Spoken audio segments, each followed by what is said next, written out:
Hello mga ka-online! Nakapag-subscribe na ba kayo? Kung hindi pa, ano pang hinihintay ninyo? Push the notification bell para updated po kayo sa mga bagong post ni Papa Dudut at syempre ang subscribe button. Ngayong araw sa Papa Dudut Stories, ang pagiging magulang ay hindi nasusukat sa pera na kayang ibigay ng isang tao o kaya ay sa pagiging kadugo nito sa tinuturing na anak. Dahil ang pagmamahal ng isang magulang ay walang katumbas na halaga basta bukal sa puso na ibinibigay. Kadugo man niya o hindi ang kanyang anak, ang mahalaga ay kung paano niya ipagkaloob ang tunay na pag-aaruga at pagmamahal na kailangan ng kanyang anak. Dear Papa Dudut, magandang gabi sa inyo at sa lahat ng mga nakikinig ngayon. Oscar na lamang ang itawag ninyo sa akin. 35 years old ako at nagtatrabaho bilang foreman dito lang din sa Maynila. Matagal niyo na po akong tagapakinig, Papa Dudut. Paborito ka talaga namin ng aking asawa kaya naman heto at naisip kong ibahagi na rin dito sa inyong channel ang kwento naming dalawa. Sa high school nag-umpisa ang relasyon namin ni Sally. Tumagal yon hanggang maging college na kami. At ang sabi nga nila sa college daw talaga nag-uumpisa ang mga totoong pangarap ng isang tao kasama ang mahal niya. Totoo yon, Papa Dudut, dahil doon kami talaga nangarap ng marami ng babaeng mahal ko. Kaya lang kinailangan kong huminto ng pag-aaral noon dahil namatay ang tatay ko. At tanging nanay ko na lamang ang nagpapaaral sa aming tatlong magkakapatid. At dahil ako ang panganay, ako ang unang nagsakripisyo at nagdesisyon na tumigil sa pag-aaral at magtrabaho na lamang. Doon ko napagtanto na hindi pala talaga madali ang buhay. May trabaho, lalo na kung maraming mga babayarin sa bahay. 18 years old lamang kasi ako noon at hindi pa talaga sanay humawak ng pera o ang mag-budget. Ganon pala talaga kapag may responsibilidad ka na sa buhay. Minsan makakalimutan mo na ang sarili mo. Ang masama lang doon, Papa Dudut, ay nagsimula ako na ring makalimutan ang responsibilidad ko sa aking girlfriend na si Sally. Hindi ko siya madalas na natatawagan o kaya ay napupuntahan sa school nila. At kapag nakikita kami madalas ay nag-aaway lamang kaming dalawa nang dahil nga sa mga nagiging pagkukulang ko sa kanya. Hanggang sa dumating ang araw na nakipaghiwalay na siya sa akin. Dahil hindi na raw niya nararamdaman ako bilang boyfriend niya. Sobrang sakit noon para sa akin kaya hindi kaagad ako pumayag. Pero kung gusto ko raw talaga na magkabalikan pa kami ay ayusin ko raw muna ang buhay ko. At pati na ang oras ko para sa kanya. 3 buwan ang lumipas bago kami muling nagkaayos ni Sally. Laking pasasalamat ko na nangyari yon dahil hindi ko na talaga siya kayang mawala sa buhay ko. Kaya naman mas nag-effort na talaga ako para maayos ang relasyon naming dalawa. Hinahati ko na ng tama ang oras ko para sa trabaho, sa bahay at sa girlfriend kong si Sally. Hi babe, kanina ka pa? Sorry hindi kagad ako nakaalis ng bahay kasi ang daming pinagawa sa akin ni nanay eh. Ang bati ko kay Sally na noon ay naghihintay sa akin sa isang karinderya. Ayos lang, huwag kang mag-alala. Hindi naman ako nainip sa paghihintay sa'yo, sagot naman niya. Oo nga pala, bigla kang nakipagkita sa akin ngayon. Akala ko ba next week na lang tayo magkikita kasi sem break ninyo ngayon? Tanong ko sa kanya. Kapag kasi sem break ay hindi siya masyadong nakakaalis ng bahay nila. Solong anak lang kasi siya ng daddy niya kaya mahigpit ito sa kanya. At hindi rin ito alam na may relasyon na kaming dalawa. May importante kasi akong sasabihin sa iyo eh. Sabi naman niya. Ano yun? Bakit parang bigla kang sumeryoso dyan? Nagtatakang tanong ko. Oscar, mahal mo ba talaga ako? Balik tanong niya na mas lalong naging seryoso ang mukha. Ano bang klaseng tanong yan babe? Naguguluhan pa rin tanong ko. Madali lang naman sagutin hindi ba? mahal mo pa ba ako o hindi? Ulit pa ni Sally na parang nagpipigil ng maiyak. Siyempre oo. Hindi naman tayo tatagal ng halos ilang taon kung hindi kita mahal eh. Ano ba kasi ang gumugulo sa isipan mo? Sabihin mo na kasi sa akin. Pangungumbinsi ko sa kanya. Dahil kasi sa inaasal niya na yon ay mas lalo lang akong kinakabahan. Buntis ako? Medyo naiiyak nang sabi niya. Anong sabi mo? Hindi makapaniwalang tanong ko. Babe, 2 salita lang naman ang sinabi ko, hindi ba? Ano bang mahirap intindihin doon? Okay, sige, uulitin ko para mas maintindihan mo. Buntis ako at ikaw ang ama. Okay na ba? Mas naiintindihan mo na ba ngayon? Magkahalong inis at umiiyak na tanong niya. Pero sigurado ka na ba dyan? Tanong ko pa dahil pati ako ay kinakabahan na rin ng mga oras na yon. Marami pa kasi akong responsibilidad sa buhay tapos heto at dadagdag pa si Sally sa akin. Nilabas na niya ang isang maliit na bagay na alam kong pregnancy test. May 2 guhit na pula sa gitna ang bagay na yon. Ayan ang PT na ginamit ko at positive ang lumabas. Mahigit 2 buwan na kasi akong hindi dinadatnan. At alam mo na palaging regular ang buwan ng dalaw ko dahil sinasabi ko yun sa'yo. Ngayon lang talaga ako na-delay. Mabuti nga at nakapagpabili pa ako ng pregnancy test kit na yan sa atin ng kaibigan ko dahil ngayon sigurado ako na tama ang hinala ko. Umiiyak na sagot naman ni Sally. Medyo mas mahina na ang boses niya para hindi kami pagtingin na ng mga tao sa loob ng karinderya. Bakit hindi ka nakapagsalita dyan? Alam mo siguro mabuti pa na ipalaglag ko na lang tong nasa tiyan ko para wala na tayong pinoproblema pa ngayon. Biglang suhestyon ni Sally. Yan ang wag mong gagawin, Sally. Agad namang pigil ko sa gusto niyang mangyari. Ang lakas naman ng loob mo na utusan ako, Oscar. Kilala mo ang daddy ko ni boyfriend nga eh. Ayaw niya na magkaroon ako tapos malalaman na lang niya na biglang buntis ako. Kapag nalaman niya to sigurado kong itatakwil na ako ni daddy. Umiiyak na sabi pa niya. Basta, akong bahala sa'yo. Palayasin ka man o itakwil ng daddy mo. Hindi kita iiwanan. Pananagutan ko ang nangyari sa atin 2. Pananagutan ko ang magiging anak natin, Sally. Pangako ko naman sa kanya. Papadudot ka ba at takot ang una ko talagang naramdaman nang malaman ko ang tungkol sa pagbubuntis ni Sally. Sigurado naman ako na sa akin talaga ang dinadala niya pero hindi lang talaga ako makapaniwala at aaminin ko na takot pa rin talaga ako sa responsibilidad na yon. Pero wala eh. Ando na yon at nagbunga na ang ilang ulit na pagpapasarap na ginawa namin ni Sally sa tuwing nagkikita at nagkakasama kaming 2.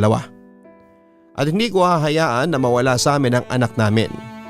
Nang linggo na yon ay pinagplanuhan na namin ni Sally kung paano sasabihin sa daddy niya ang tungkol sa ipinagbubuntis niya. Minsan ko nang nakilala ang daddy niya noon nang subukan kong formal na manligaw sa bahay nila. Pinaalis lang ako nito at sinigaw-sigawan at sinabi ng daddy niya na bata pa raw si Sally at hindi raw ito papayag na ligawan ko siya. May ibang masasakit na salita pa nga binitawan ng daddy niya noon, Papa Dudut. Sinabi nito na walang future sa akin si Sally at hindi rin daw nito papayagan na ako ang maging boyfriend niya.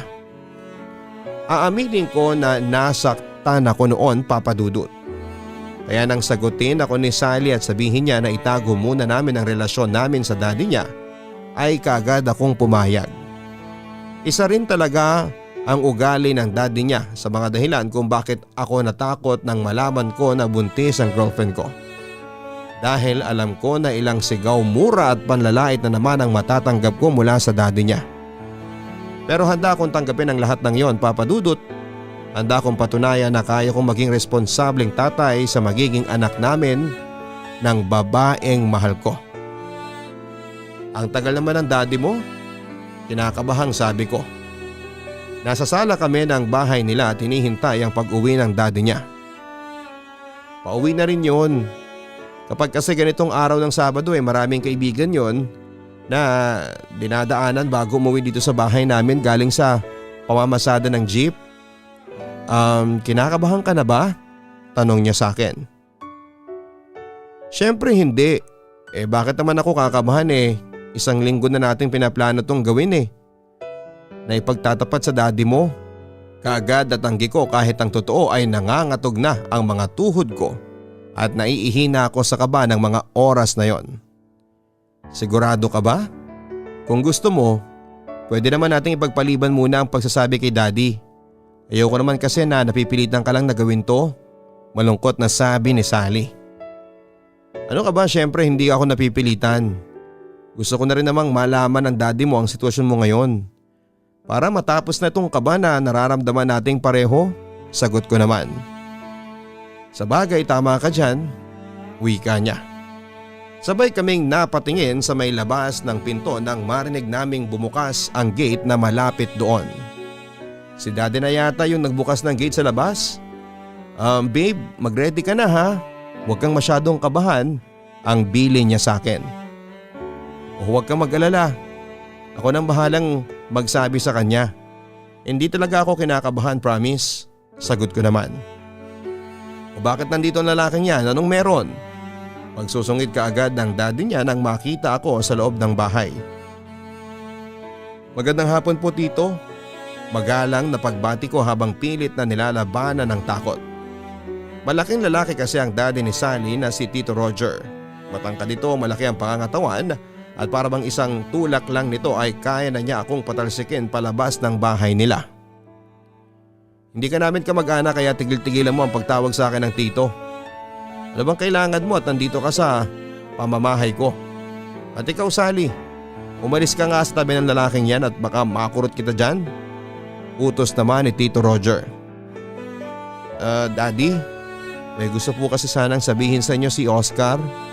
Ang wika ni Sally nang hindi ako makasagot kaagad. Wala akong panahon dyan. Kaya ikaw lalaki, umalis ka na rito sa bahay namin bago pa ako tumawag ng mga tanod sa labas. Pagbabanta sa akin ni Tito Roger. Daddy, importante po kasi ito ang sabi naman ni Sally. Sa wala akong pakialam. Tulungan mo na nga lang ako dito sa bit-bit ko, Sally, at ikaw lalaki. Hindi ka ba talaga aalis ng bahay na to? O baka gusto mong ako ang kumaladkad sa'yo palabas ng bahay namin? Bulyaw pa sa akin ni Tito Roger. Daddy, kailangan niyo po munang marinig ang sasabihin niya. Oy Oscar, magsalita ka naman dyan. Siniko ako ni Sally nang hindi pa rin ako nagsasalita dahil sa matinding kaba ko.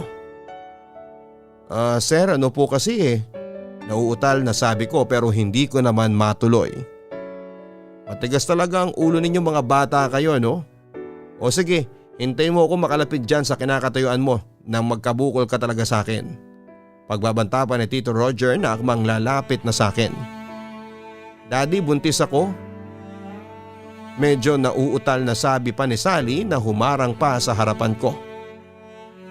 Anong sabi mo? Sally, gumagawa ka lang ba ng kwento? Nagpipigil sa galit na tanong ni Tito Roger. Daddy, sorry po, pero totoo po ang sinasabi ko. Naiiyak na ang sagot ni Sally. Napakahaliparot mo palang bata ka Hindi kita pinalaki para lang buntisin ka ng kung sino mang tambay dyan sa kanto. Galit na sigaw ni Tito Roger.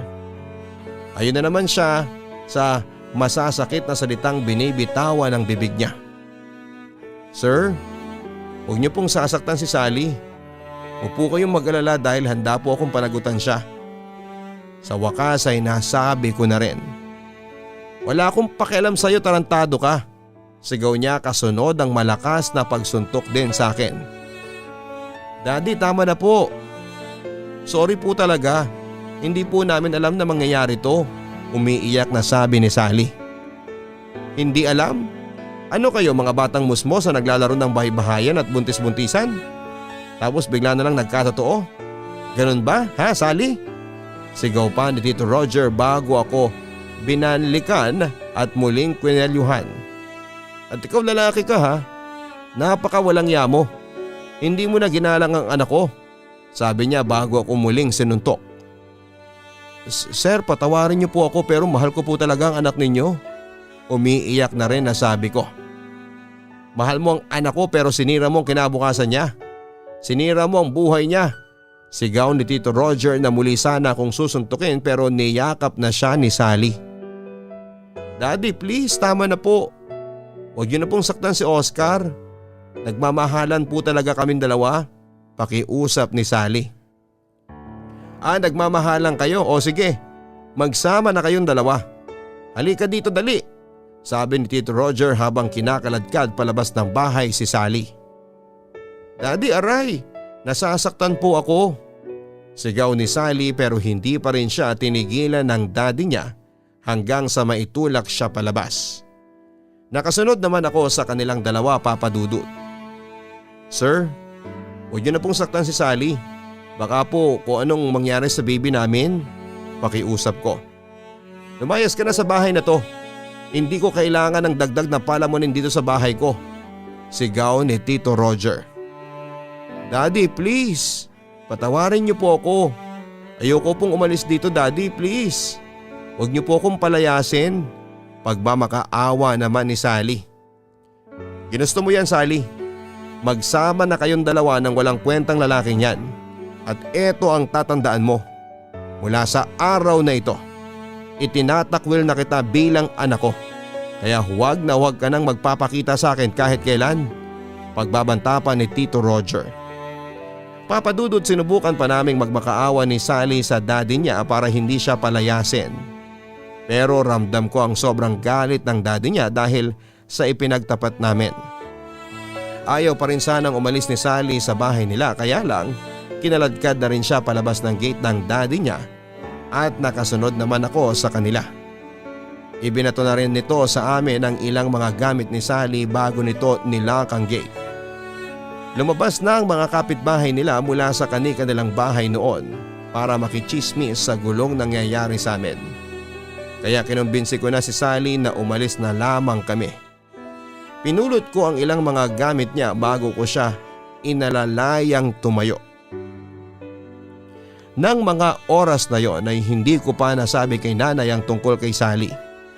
Pero dahil wala na akong ibang pagpipilian o pwedeng puntahan ay inuwi ko na siya sa bahay namin.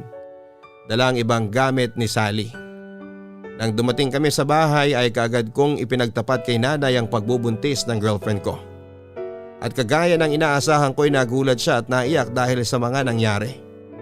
Hindi naman kasi kami nakagagaan sa buhay pero ayon, magdadagdag pa ako ng pakakainin sa bahay namin.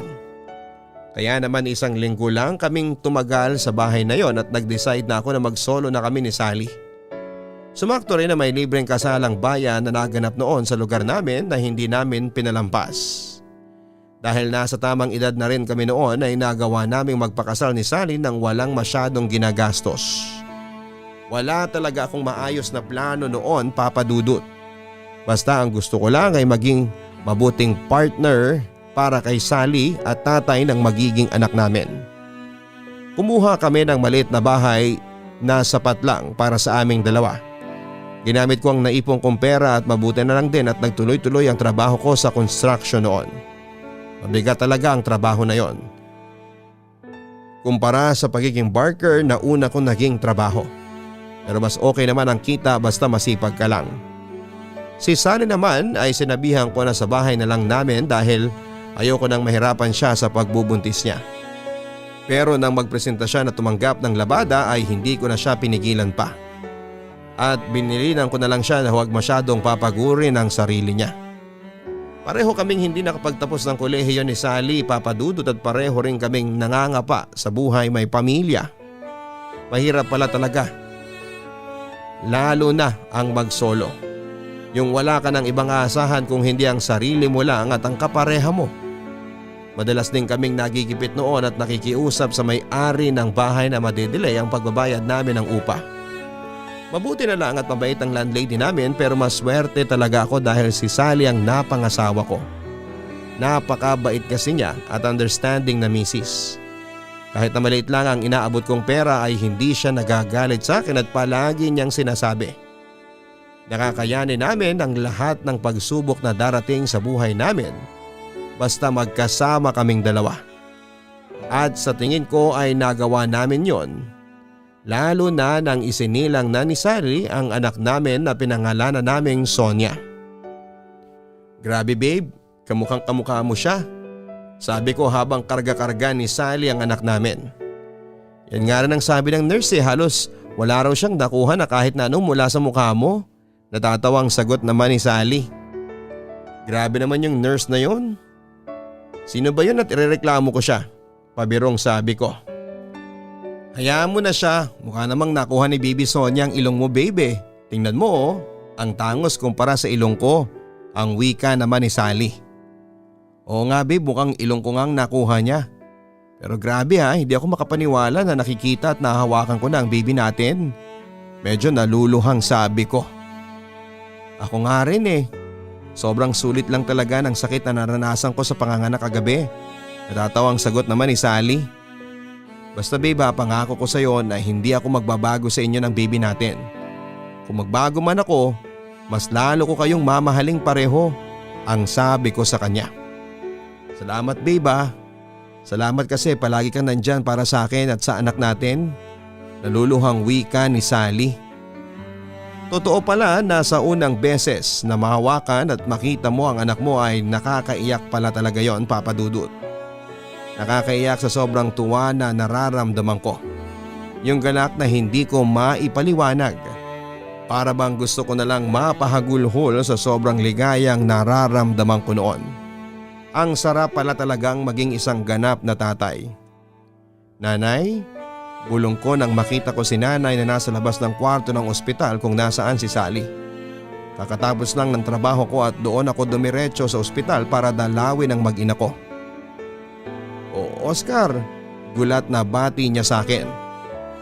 Nay, mabuti po at napadalaw kayo dito sa ospital. Natutuwang sabi ko bago ko siya saglit na niyakap. Nabalitaan ko kasi na nanganak na si Sally. Medyo naluluhang sabi ni nanay. Mula kasi nang umalis ako sa bahay ay hindi na kami nag-usap pa. Opo, nung isang araw lang po, sagot ko naman. Talaga kumusta naman si Sally? Hindi ba siya nahirapang manganak? Pangungumusta ni nanay. Maayos na po siya at hindi na po siya masyadong nahirapan. Mabuti nga po at kinaya niya na normal na delivery. Pagkukwento ko. Diyos ko, salamat naman, wika niya. Tara po, pasok po tayo sa loob ng kwarto para makita niyo na rin po ang apo ninyo. Kapag ganitong oras po dinadala po ng nurse kay Sally ang baby namin. Sigurado rin po ako na matutuwa siya kapag nakita niya kayo. Yaya ko sa kanya na hindi na niya tinanggihan pa. Kagaya ng inaasahan ko ay natuwa si Sally nang makita si nanay. Ayos lang ba Sally kung makita ko ang apo ko?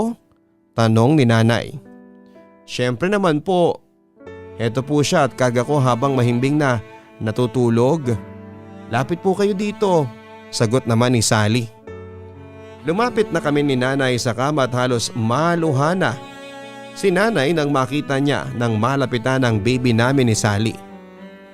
Ang cute-cute naman ng apo ko. Alam mo bang ganito rin ang mukha mo nung baby ka pa, Oscar? Kwento ni nanay.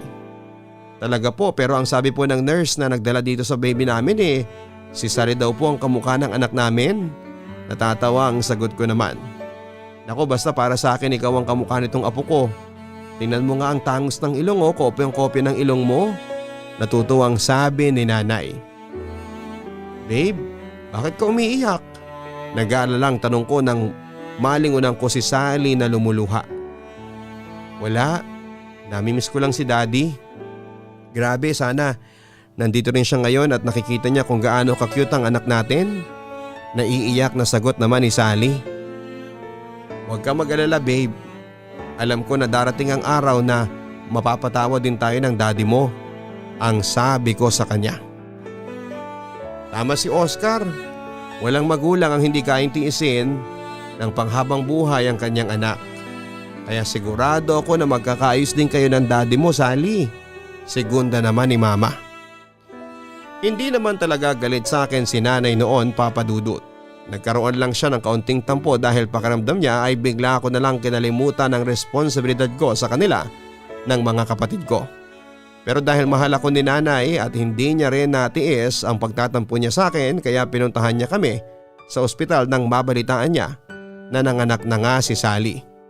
Grabe ang tuwang naramdaman ko noon, Papa Dudut, kasi nakita kong malusog na ang anak ko, tapos ay nagkaayos pa kami ni mama. Kaya ang hinihiling ko na lang noon ay sana dumating din ang araw na magkaayos si Tito Roger at si Sally. Mula nga ng araw na yon ay mas lalo akong nagsumikap sa pagtatrabaho ko, Papa Dudut. Mas pinagbuti ko pa ang ginagawa ko at palagi rin ako naka-overtime at sinisigurado ko rin na may oras naman ako at lakas para sa mag-ina ko. Gusto ko na maiparamdam pa rin sa kanila ang presensya, pag-aalaga at pagmamahal ko. Nakakapagod pero palagi ko namang nararamdaman na sulit ang lahat ng pagsusumikap ko para sa kanila. Lalo na at lumaki na mabait at masunuring bata ang anak namin ni Sonia. Papa, mabuti po't nakauwi na kayo. Kaagad na salubong sa akin ni Sonia na noon ay 9 years old na. O malalim ng gabi ha, bakit gising ka pa? Nagtatakang tanong ko bago ko niyakap si Sonia. Nako, kanina ko pa kang pinapatulog yung anak mo ang sabi niya hihintayin ka raw muna niyang umuwi. Natatawa ang kwento ni Sally na noon ay naghahain na ng para sa hapunan ko. Sabado naman po bukas kaya wala po kaming pasok sa school. Saka palagi po kasi akong tulog kapag umuwi na kayo sa bahay ang sabi naman ni Sonia.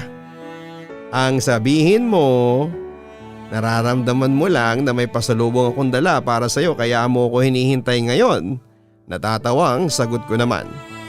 Talaga po may pasalubong po kayo sa akin? Excited na tanong ni Sonia. Oo, eto. Sabi ko bago inabot sa kanya ang maliit na cake na dala ko. Nag-uuwi talaga ako ng pasalubong sa kanya tuwing Biyernes dahil madalas niya akong hinihintay na makauwi. Ala, may cake ako mama. May cake po ako. May pasalubong po na cake si Papa. Tuwang-tuwang sabi ni Sonia na nauna pang pumunta sa akin sa lamesa para ipakita kay Sally ang pasalubong ko na cake. Ganon talaga siya kapag may binibigay akong kahit na anong bagay o pagkain sa kanya. Palagi siyang natutuwa at ipinagmamalaki sa mama niya. Lumapit na rin ako noon sa may lamesa. Mukhang masarap yung cake ah. Nakangiti namang sabi ni Sally bago nilagyan ang kanin ng plato ko. Hati po tayo dito mama. Ang sabi naman ni Sally bago buwaba sa kinakaupuan niya at lumapit sa akin. Thank you po Papa, sabi niya bago ako niyakap ng sobrang higpit. Grabe Papa Dudut, sobrang pagod ako sa buong maghapon na ginawa ko sa trabaho dahil sa pagbubuhat ng hollow blocks, paghahalo ng semento at kung ano-ano pang gawain sa construction. Pero lahat ng pagod na yon ay parang bigla na lang naglaho dahil sa mahigpit na yakap sa akin ng anak ko. Ang sarap lang talaga sa pakiramdam na pagkatapos ng buong maghapon na mabigat na trabaho, may mabait na asawa at malambing na anak ako na uuwian sa bahay. Silang dalawa lang ay sapat na para matanggal ang lahat ng pagod at sakit sa katawan na nararamdaman ko noon. Nang taong ding yon, Papa Dudut, ay nakatanggap kami ng tawag mula sa isang kamag-anak ni Sally at sinasabi sa amin na nasa ospital daw si Tito Roger at may malubhang karamdaman. Hindi kami nagdalawang isip Papa Dudut na pumunta doon ni Sally kasama si Sonia. Nang makarating kami sa ospital ay nakita namin kung gaano na nanghihina si Tito Roger sa hinihigaan niya na kama. Sally, anak mabuti at dinalaw mo ko dito, sabi ng nanghihinang si Tito Roger. Daddy, kaagad na lumapit si Sally sa kanya at naiyak na niyakap ang papa niya. Daddy, sorry po. Sorry po sa naging pagkakamali ko sa inyo. Umiiyak na paghingi ng tawad ng asawa ko. Shh! Tama na. Kalimutan na natin yon, ang sabi ni Tito Roger na mahina ang boses. Sir, sorry po ngayon lang kami nakadalaw. Kahapon lang po kasi namin nalaman ang nangyari. Sabi ko naman nang makalapit na rin ako. Nasa tabi ko noon si Sonia at baka sa mukha ng batang labis na pagtataka sa mga nangyayari. Palagi namin kinakwento sa kanya si Tito Roger at dahil matalino siyang bata, alam ko na nakilala na niya kaagad noon ang biyanang ko.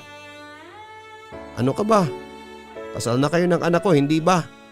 Nalaman ko yun mula sa isang kamag-anak namin. Kaya daddy na lang ang itawag mo sa akin.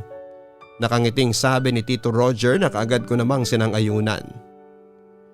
Papa, siya po ba ang lolo Roger ko? Inosenteng tanong naman ni Sonia. Oo anak, siya nga, lapitan mo na siya at magmano ka na sa kanya. Nakangiting sabi ko. Mano po lolo Roger, ang sabi ni Sonia nang makalapit kay Tito Roger. Kawaan ka ng Diyos, naluluhang sagot naman ang biyanang ko. Alam niyo po, matagal ko na po kayong gustong makilala. Kinikwento po kasi kayo sa akin ni na mama at papa. At palagi po nilang sinasabi na sobrang mabait kayo. Kaya lang daw po busy po kayo sa trabaho. Mabuti po ngayon nagkita na po tayo lolo. Ang kwento ni Sonia na lalong nagpaluha kay Tito Roger. Ako rin na po Matagal na rin kitang gustong makita at makilala. At hindi mo lang alam kung gaano ako kasaya ngayon na sa wakas ay nakita na rin kita. Naiiyak na sabi ni Tito Roger. Kami rin noon ni Sally ay naiiyak na rin dahil nakita namin kung gaano kasaya ang biyanan ko. Lalo na nang magkaayos na sila ni Sally at makilala niya ang nag-iisang apo niya. Hindi nagtagal papadudot ay tuluyan na rin siyang binawian ng buhay dahil sa sakit sa baga. Sobrang hirap ng pangyayari na yon para sa asawa kong si Sally. Pero palagi kong sinasabi sa kanya na ang mahalaga ay pumanaw ng tahimik at walang bigat na nararamdaman si Tito Roger sa kanyang dibdib. Dahil sa pagmamahal na pinaramdam namin ni Sonia kay Sally, papadudot, ay nagawa niyang makapag-move on sa pagkawala ng daddy niya. Alam naman natin na hindi talaga madali ang mawala ng minamahal sa buhay lalo na kung magulang natin ang mawawala. Dumagdag pa na ilang taon ring hindi nakakasama noon ni Sally si Tito Roger. Pero ginawa namin ang lahat ni Sonia para kahit paano ay hindi malungkot ang asawa ko. Mabuti na lang talaga at natural na malambing si Sonia dahil alam niya kung paano pasasayahin ang mama niya. Ilang buwan ang lumipas, bumalik na ulit sa dating sigla ang bahay namin. Yung masayahin kong asawa, makulit na anak at masayahing tahanan na palaging umaalingaw-ngaw sa buong bahay. At sa bawat araw na nakakasama ko ang mag-ina ko ay hinihiling ko na sana'y hindi na matapos pa ang araw na yon. Sigurado ko matutuwa si Sonia kapag nakita niya ako mamaya na nasa bahay na. Bulong ko habang naglalakad ako pa uwi ng bahay. Maaga kasing natapos ang trabaho namin kaya maaga rin akong makakauwi noon. Kagaya ng nakagawian ko ay bumili ako ng pasalubong para sa anak namin ni Sally. Hindi pa naman sanay si Sonia na umuwi ng bahay na nandoon na ako kaya sigurado ako na doble ang tuwa na mararamdaman niya. Bakit may kotse rito sa tapat ng bahay namin? Nagtatakang tanong ko nang makita ko ang pulang kotseng nakaparada sa may labas ng bahay. Dumiretso na ako ng pasok ng loob at nakita ko ang isang hindi inaasahang bisita. Si Bobby, ang dati naming schoolmate ni Sally. Bobby? Nagtatakang bati ko nang makita ko siyang nakatayo sa may gilid ng sofa. Babe, bakit ang aga mo nakauwi ngayon? Tanong ni Sally na bakas ang labis na pagkagulat sa mukha niya. Maaga kasing natapos ang trabaho ko. Sagot ko na hindi naaalis ang tingin kay Bobby. Hindi siya ganoon kagwapo pero sa ayos ng pananamit at sapatos sa suot niya ay aaminin ko na medyo nanliit ako sa sarili ko. Pawisan kasi ang mukha ko, luma na ang maluwag na t-shirt ko at suot ko ang luma kong tsinelas na parang anumang oras ay masisira na. Oscar, kumusta? Casual na bati naman sa akin ni Bobby. Ayos lang pero anong ginagawa mo dito? Nagtataka pa ring tanong ko. Paalis na rin siya. May tinatanong lang siya kaya napadaan siya dito sa bahay natin. Medyo kinakabahang sabi ni Sally. Ramdam ko na may mali na kaagad na nangyayari ng mga oras na yon dahil una sa lahat ay hindi ko alam kung paano nalaman ni Bobby kung saan kami nakatira. At pangalawa ay alam ko na isa siya sa mga pumorma kay Sally noong nag-aaral pa lamang kami. Bobby, umalis ka na. pagtataboy pa ni Sally kay Bobby. Hindi ako aalis hanggat hindi ko nakikita ang pakay ko na puntahan dito sa bahay ninyo, ang sabi ni Bobby. Ano bang nangyayari? May gusto ba kayong sabihin sa akin? Medyo naiinis na tanong ko. Oo, may dapat kang malaman, Oscar. Sagot naman ni Bobby. Bobby, please. Tumahimik ka na at umalis ka na rito. Medyo naiiyak ng pagtataboy naman ni Sally. Sabi nang hindi ako aalis ng bahay na to hanggat hindi ko nakikita ang anak ko. Pagmamatigas ni Bobby. Anak? Nauutal. Naulit ko sa isang salitang binitawan ni Bobby. Malakas ang kabog ng dibdib ko na para bang naninikip na sa kaba. May nabubuo na ideya na sa isipan ko pero ayokong paniwalaan na tama yon. Hindi pwede, ayokong mangyari yon. Oscar, kailangan mong malaman ang totoo na hindi mo anak si… Hindi na natapos pa ni Bobby ang gusto niyang sabihin dahil bigla na lang akong napasugod sa kanya. Nabitawan ko na noon ang plastic na may lamang 4 na mansanas na pasalubong ko kay Sally at kaagad na gumulong sa sahig. Tumahimik ka na, Bobby. Umalis ka na rito sa bahay ko. Sigaw ko sa kanya habang pilit siyang pinagtutulakan palabas ng bahay. Pigil ang sarili ko na masuntok siya. Oscar, ano ba? Alam ko namang naiintindihan mo na ang gusto kong sabihin. Huwag ka ngang magbulag-bulagan. May karapatan akong makita ang anak ko. Sagot niya na dahilan para hindi ko na mapigilan pa ang sarili ko at malakas siyang masuntok sa mukha niya. Natumba siya sa labas ng bahay namin pero kaagad ding tumayo. Hindi ka pa ba talaga aalis dito? O gusto mong mabahiran ng dugo yung suot mong mamahalin na damit? Muling sigaw ko sa kanya. Isang napakalalim na buntong hininga ang binitawan ni Bobby bago kami tinignan ni Sally. Babalik ako dito at kukunin ko ang anak ko. Matigas na sabi niya bago sumakay ng kotse niya. Pigil ang mga luhang pinulot ko ang mga mansanas na gumulong sa sahig nang bumalik ako sa loob ng bahay, Papa Dudut. Kailangan ko yung hugasan at ilagay sa lalagyan para kapag dumating ang anak kong si Sonia ay matuwa siya sa pasalubong ko sa kanya. Oscar, I'm sorry. Umiiyak na wika ni Sally. Huwag ka nang umiyak. Alam ko naman na hindi totoo ang sinasabi ng walang hiyang yon. Sagot ko bago naglakad papuntang lababo at hinugasan ang mga mansanas. Oscar, kailangan nating mag-usap. Dugtong pa ng asawa ko. Wala na tayong dapat na pag-usapan. Hindi ako naniniwala sa kung ano man ang sinasabi ni Bobby kaya huwag ka nang umiyak dyan. Pauwi na ang anak natin at ayokong abutan niyang namumugto ang mga mata mo. Sabi ko habang ako man ay nagpipigil ng sarili kong mga luha. Totoo yung sinasabi ni Bobby. Anak niya talaga si Sonia. Nung maghiwalay tayo ng ilang buwan noong nasa college pa lang ako, nagkaroon kami ng relasyon at may nangyari sa aming dalawa. Pero nang magkabalikan tayo doon ko naramdaman na ikaw talaga ang mahal ko kaya tinago ko sa iyo ang tungkol sa dinadala kong baby na si Bobby talaga ang ama. Ayaw niya naman akong panagutan noon kaya hindi ko na pinilit sa kanya ang anak ko. Umiiyak na pagkukwento pa ni Sally. Kaya sa akin mo pinasalo ang anak mo? Kaya sa loob ng halos 10 taon, pinaniwala mo ko na ako ang tatay ni Sonia?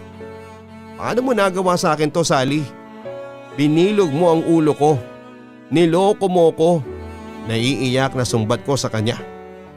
Sobrang sakit ng katotohanan na yon, Papa Dudut, na hindi ko alam kung kailan ko kakayaning tanggapin. Ang anak namin ni Sally na sobrang minahal ko ay hindi pala talaga ako parte sa pagkakalikha sa kanya sa mundong ito. Oscar, patawarin mo ko sa pagsisinungaling ko sa iyo. Pero maniwala ka sa akin na ikaw talaga ang mahal ko. Kayo lang ni Sonia ang mahalaga sa buhay ko. Naiiyak na sabi ni Sally.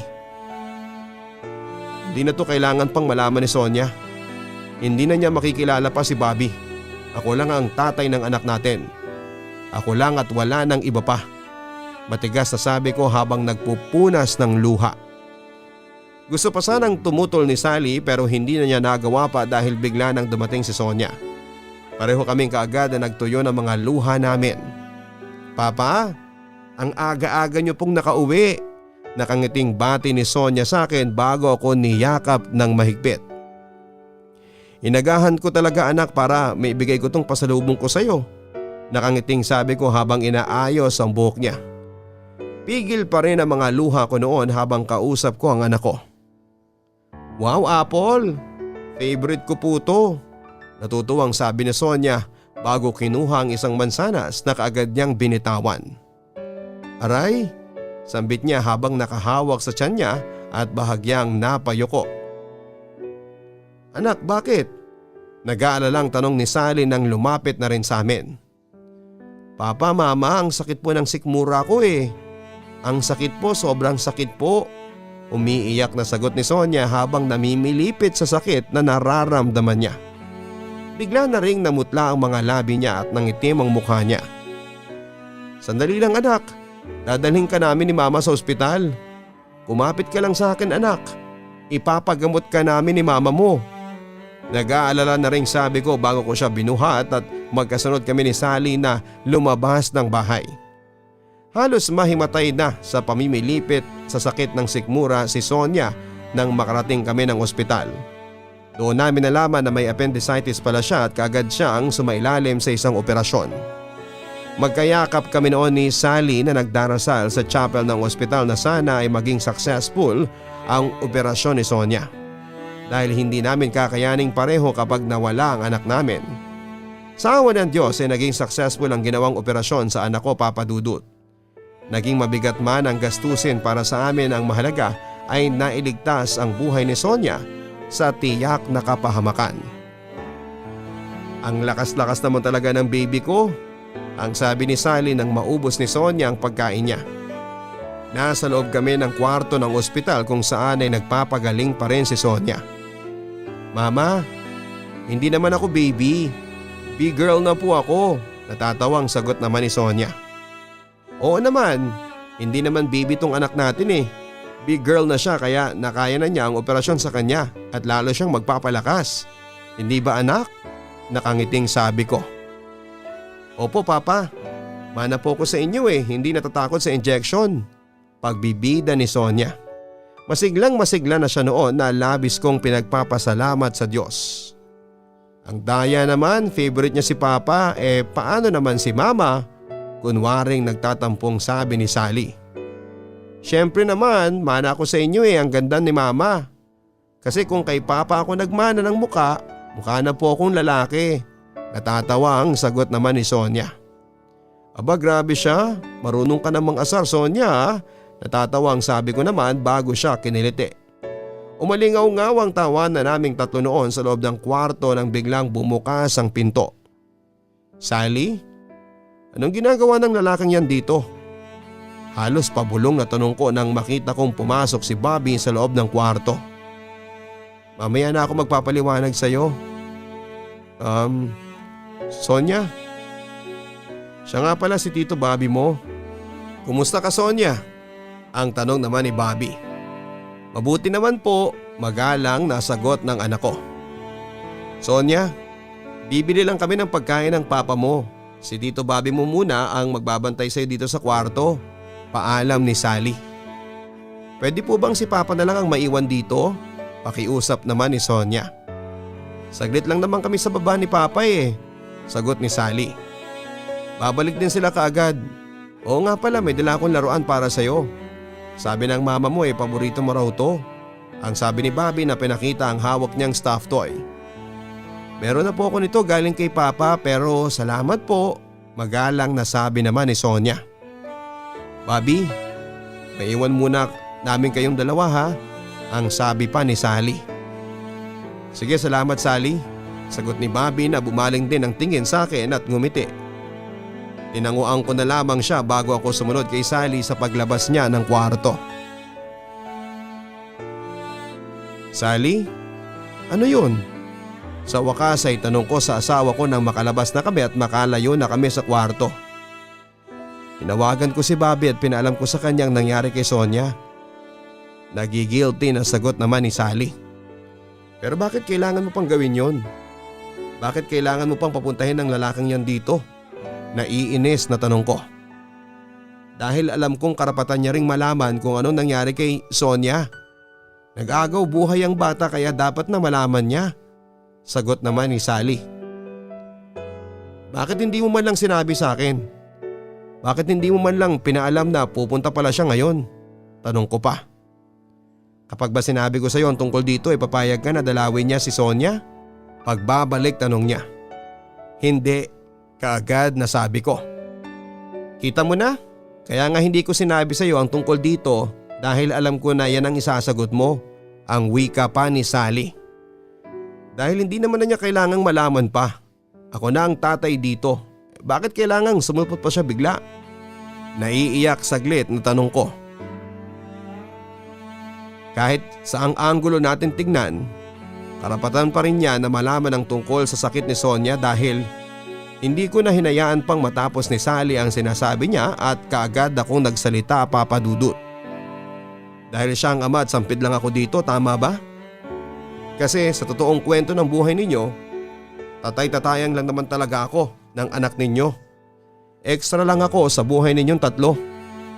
Bakit ba kailangan mong paulit-ulit na iparamdam sa akin na kahit kailan, hindi ako pwedeng maging tatay ni Sonia? Tanggap ko nang kahit kailan isa lang akong tatay-tatayan sa buhay ng anak mo pero wag mo naman sanang paulit-ulit na ipamukha sa akin yon. Pigil ang mga luhang sabi ko. Anak natin Oscar, ikaw lang ang nagpakatatay kay Sonia at kahit kailan hindi magbabago yon.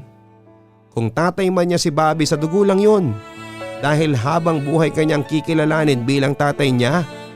Naiiyak na ring sabi ni Sally. Wala na rin akong nagawa ng tuluyang makipaglapit si Bobby sa anak ko, Papa Dudut. Hindi naman ako ganon kasama at hindi rin sarado ang isipan ko para ipagdamot ang karapatan ni Bobby sa anak niya na itinuring ko ng tunay na anak. Nasaktan lang ako sa biglang pagsulpot niya na para bang gusto na niyang bawiin si Sonia sa amin. Pero tama naman si Sally. Kahit pabalik-balik na rin namin ang mundo, si Bobby pa rin ang totoong dahilan kung bakit at paano ay nakakasama namin ang anak namin ni Sonia. Kaya kahit mabigat sa loob ko ay pumayag na akong dumalaw-dalaw siya sa bahay namin para tuluyan na siyang mapalapit kay Sonia. Pero syempre kailangan ding malaman ng bata ang totoong relasyon sa kanya ng tito Bobby niya. Kaya nag-decide na kami na sabihin na sa kanya ni Bobby ang tunay na pagkatao nito.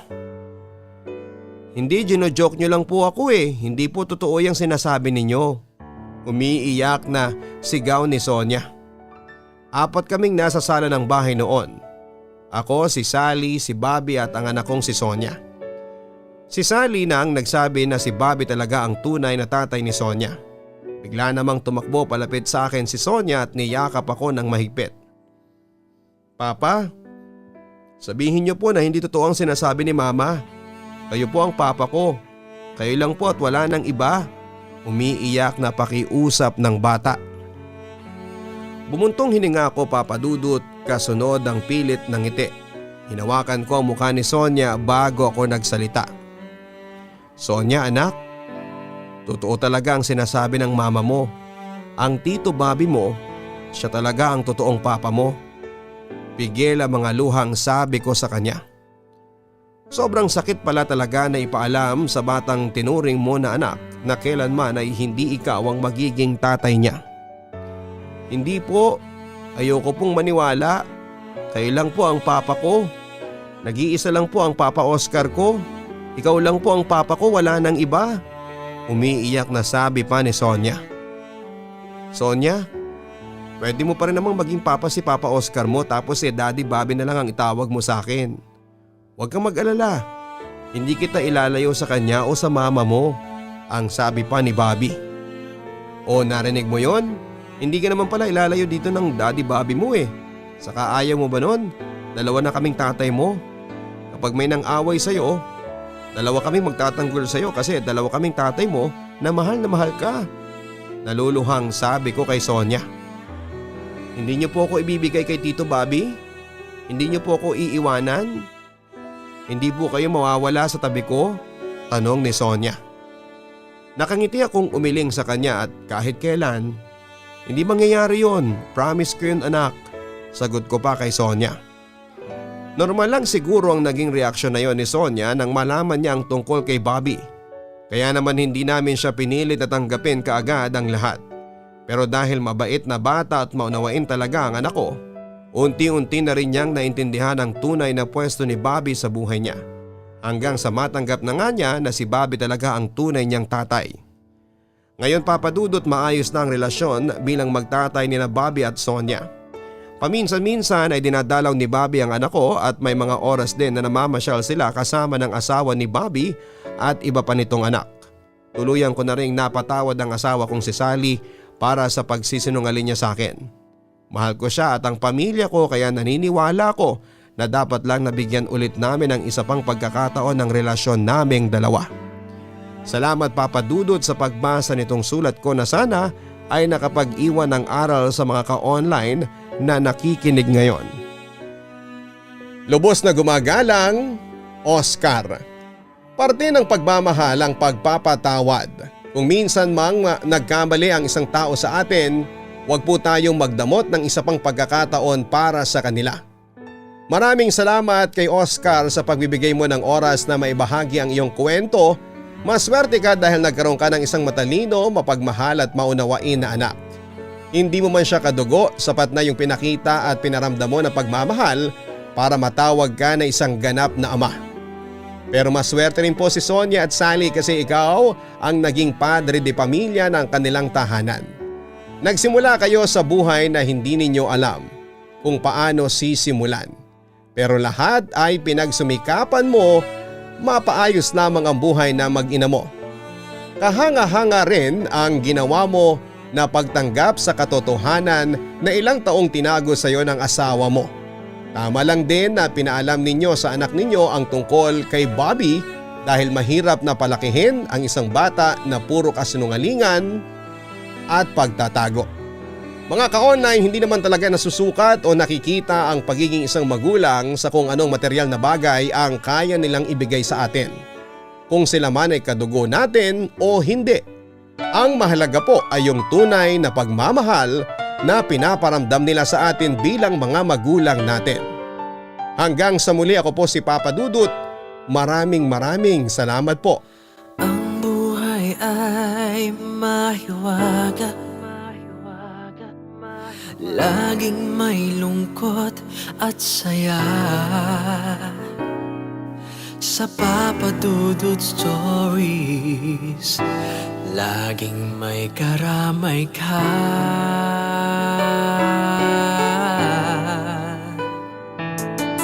Mga problemang kaibigan, dito ay pakikinggan ka. Sa Papa Dudut Stories, kami ay iyong kasama. Dito sa Papa Dudut Stories, ikaw ay hindi nag-iisa.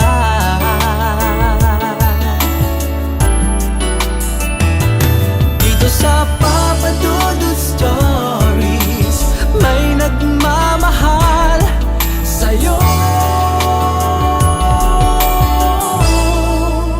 Papa Dudut Stories,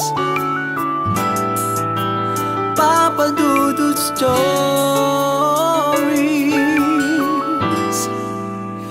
Papa Dudut Stories.